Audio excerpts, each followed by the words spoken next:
يا أهل التوحيد، يا أهل لا إله إلا الله، والله مقامكم عظيم عند الله. أنت يا من تحمل في قلبك هذه الكلمة العظيمة لا تستهين بمقامك. اسمع لهذا الحديث العظيم الجليل. النبي صلى الله عليه وسلم يقول لما جلس مع أصحابه بدأ يقص لهم قصة ستحدث يوم القيامة. قال أن الله تعالى يقول لآدم أبونا يا آدم أخرج بعث النار، هؤلاء أبناؤك أخرج أهل النار. فيقول آدم يا رب كم أخرج؟ قال من كل 1999 واحد فقط يدخل الجنة. واحد فقط يدخل الجنة؟ نعم واحد فقط. الصحابة خافوا قالوا أينا ذلك الواحد يا رسول الله؟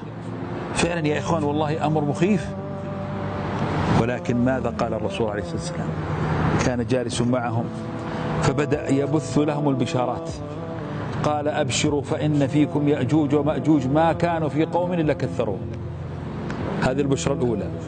شوي كان ساكت عليه الصلاة والسلام، فبدأ الوحي ينزل إليه والصحابة ينظرون إلى وجه الرسول عليه الصلاة والسلام وهو يتحمل نزول الوحي، فيبتسم فيستبشرون، فيقول لهم النبي عليه الصلاة والسلام أبشروا فإني أرجو أن تكونوا ربع أهل الجنة.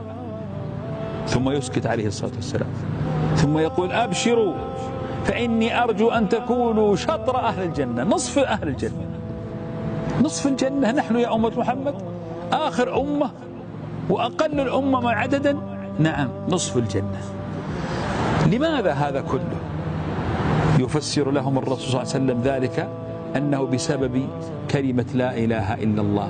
فيقول في ختام الحديث أن أهل التوحيد يوم القيامة بالنسبة لأهل الدنيا لأهل يعني البشر كلهم كالشعرة البيضاء في جلد الثور الأسود. هذا الذي ميزك فجعلك من المميزين، فاثبت على لا إله إلا الله.